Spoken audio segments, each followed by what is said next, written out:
They tell you to value what you have in life. The lighthouse is an anchor in my life. I know when I see it, I'm home. I grew up with the lighthouse in my backyard.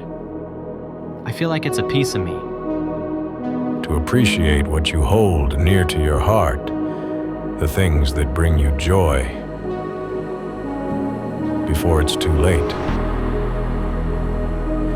before it's washed away, never to be seen again. What if there was something you can do to keep that light alive?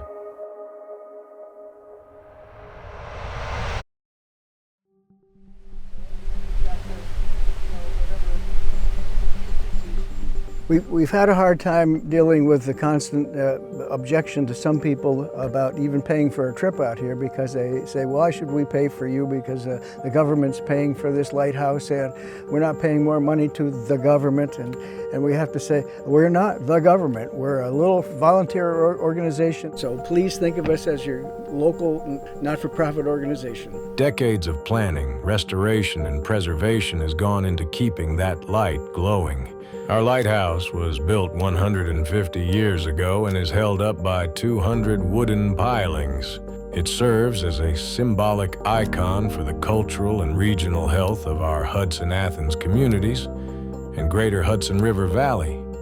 And experts estimate that in just 3 years, our lighthouse will collapse into the river.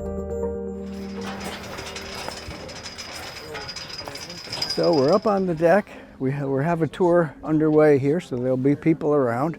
As you look at this corner, you'll see funny diagonal cracks and lines, especially on the top of that window lintel. And what this is indicative of is that the corners are coming away and down. And this is the mark that they leave. They start pulling the whole angle away. Gravity's pushing down, the sides are going out. So one of the wonderful things that happened to us this spring is we were nominated for and awarded one of the 11 most endangered historic buildings in the United States and its territories by the National Historic Preservation Trust. In the colder months, ice flowing down the Hudson River can destabilize and erode the lighthouse's foundation, cracking its base and washing away the ground it stands on after the ice melts. The time to act is now, and the Hudson-Athens Lighthouse Preservation Society has a plan. We approached our board and said that we could either buy some more big stones and throw it against and hope it kept it from tipping over. We could build a wall on one side that might mitigate for a decade or 2 decades, or we could do the 100-year fix. We could do what needed to be done to this to make sure it's there for generations to come, and that's to build a wall completely around it. First, we plan to restore the lighthouse's foundation. This involves carefully inspecting and repairing the wooden pilings that support it. Next, we'll fill in gaps with rock to protect these crucial supports. We will then install interlocking metal sheets around them, creating a robust barrier against the elements. But our vision doesn't stop there. We aim to create a 100-foot diameter of land space around the lighthouse. This new area will transform the lighthouse into a hub for the community.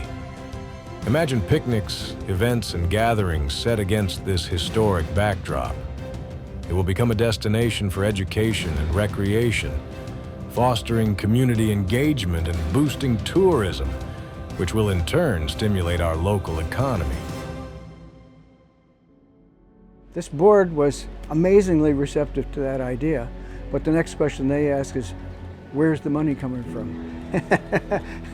And I said, we worry about that second. First, you back the plan. Well, we started out knowing that we had to address the foundation problem and the piers that were exposed.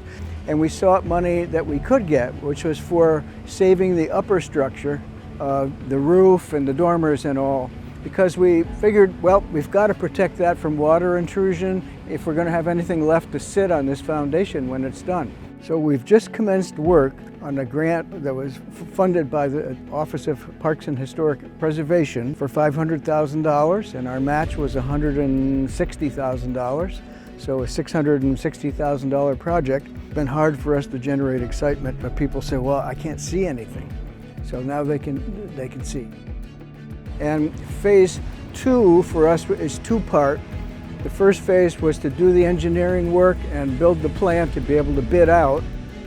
The second half is to procure the funding of phase 2, which we're looking to our legislators to help us with the Army Corps of Engineers procure $7 to $10 million that we need.